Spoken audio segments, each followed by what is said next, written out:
RMC, 6h-8h30, Apolline Matin. Apolline de Malherbe.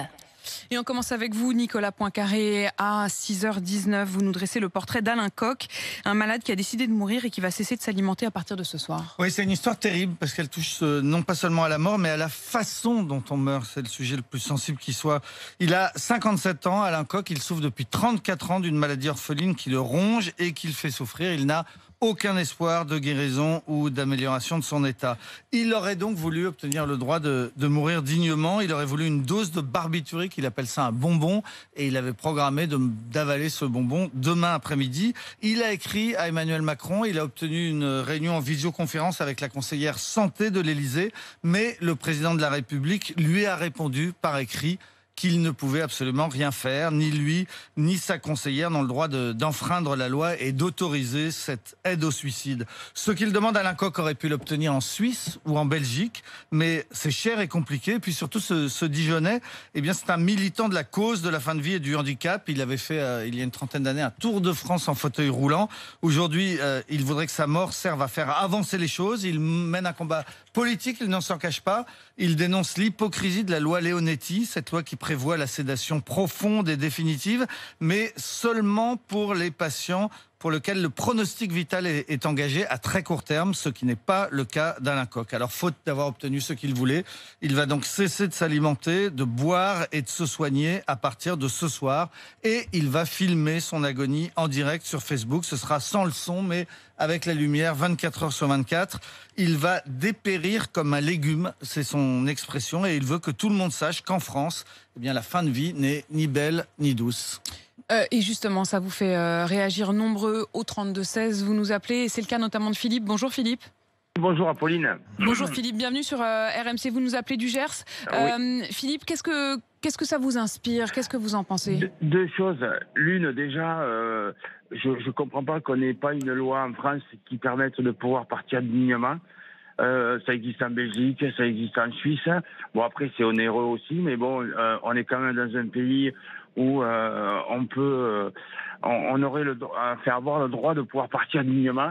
Je pense, moi, à toutes les personnes âgées qui veulent partir et il y a un acharnement thérapeutique, c'est un truc de fou. Et je pense aussi, moi, aux gens qui s'en occupent. Faut penser à eux aussi. On les oublie. D'accord, il y a le malade, mais faut penser aux gens qui s'occupent de ces personnes-là. Voilà. Enfin, moi, il y a des trucs. Après, qu'ils le filment sur Facebook. Alors ça, c'est pour moi, c'est le pire du pire. Ça, vous comprenez pas pour le coup. Non, je comprends pas, non. Franchement, là, on marche sur la tête, quoi. Après, c'est quoi? C'est du voyeurisme? C'est quoi? Ouais, pour moi, c'est ça, ouais. Du voyeurisme, se faire parler, pour faire parler de lui, machin. Non, je comprends pas, là. Après, qu'on l'aide à partir et que, là, je suis absolument d'accord à 2000%. Mais non, on ne va pas se filmer sur Facebook. Le combat, oui, mais le message, non. Philippe, vous restez avec nous. Je voudrais également qu'on donne la parole à Lorenzo, qui pourra aussi dialoguer avec vous. Bonjour Lorenzo. Bonjour. Bonjour, vous nous appelez du Morbihan. Bonjour à vous. Lorenzo, qu'est-ce que vous en pensez, vous? Est-ce que vous êtes d'accord avec Philippe? C'est-à-dire respect du... Je suis pas du tout d'accord. Enfin, je pense que, en fait, il fait très bien ce qu'il fait. En fait, il a raison de diffuser son message. Je pense que le gouvernement devrait avoir honte, en fait, de le laisser partir de cette façon-là. Je pense qu'on devrait presque les forcer, en fait, à regarder la vidéo, en fait, pour qu'ils se rendent compte un peu. Et enfin, je sais pas, moi je le soutiens complètement. Je sais pas, mon père est décédé en 1993 d'une maladie incurable. Oui. Et à l'époque, déjà, son médecin l'a aidé à partir. Donc malgré la loi. Malgré la loi. Et je soutiens complètement ça. Vous en aviez parlé avec votre père, Lorenzo? Non, du tout. Moi, j'ai 32 ans et en 93, j'avais que 5 ans. Ça m'a été rapporté par ma mère plus tard. Mais c'est quelque chose qu'il avait fait en parlant, justement, autour de... Oui. Ah oui. Ma mère était au courant, la famille, ses parents, ses frères et sœurs étaient au courant. C'était voulu, quoi. C'était prévu à 5h du matin, ça s'est fait à 5h du matin. Et donc, du coup, forcément, ça vous a rendu particulièrement sensible à cette question. Vous disiez, j'ai pas compris sur le moment. Au début, j'ai pas compris. Quand on m'a expliqué ça plus tard, j'ai pas compris, en fait, de cette façon de vouloir partir comme ça. J'ai presque haï le médecin qui l'a fait. Oui. Mais avec le recul, en fait, j'ai compris quand j'ai vu les photos de mon père en fin de vie. En fait, ma mère me les avait pas montrées au début, mais quand j'étais plus grand, elle me les a montrées. Et mon père voulait que je comprenne, en fait. Ouais. Et donc aujourd'hui, pour le coup, vous comprenez. Je soutiens complètement. J'irai pas regarder la vidéo parce que j'ai pas envie de voir ça. Mais je pense que certains devraient la regarder. Le gouvernement, les ministres, les députés devraient tous la regarder. Merci beaucoup Lorenzo pour votre témoignage. Et un dernier mot, Philippe ? Oui, un dernier mot. Là, je suis pas tellement d'accord avec Lorenzo, sauf que il faudrait juste que les politiques aillent s'occuper de personnes âgées, pas de regarder de vidéos, carrément prendre une semaine et aller s'en occuper, voire un mois, parce qu'une semaine c'est trop facile. Mais d'aller tous les gens qui sont contre l'euthanasie, tous ces gens qui sont contre tout ça, mais pas de problème. Tu vas t'occuper d'une personne pendant un mois et on va voir après ta réaction et voir comment tu vas réagir.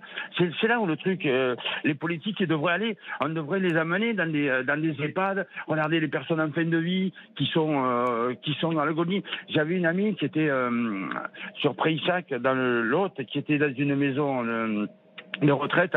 Il y a une mamie, tous les jours, elle lui disait je veux partir. Et un jour, elle est tombée, ils ont appelé les pompiers, ils ont tout fait pour la ranimer, le ramener, quoi. Ouais. C'est du n'importe quoi. En fait, après, la question aussi, c'est en France la gestion de la souffrance, la question aussi des soins palliatifs, toutes ces questions-là sur lesquelles on n'est pas franchement en avance et qu'il faut également faire avancer. Merci. Bon, ça a évolué puisque maintenant quand même il y a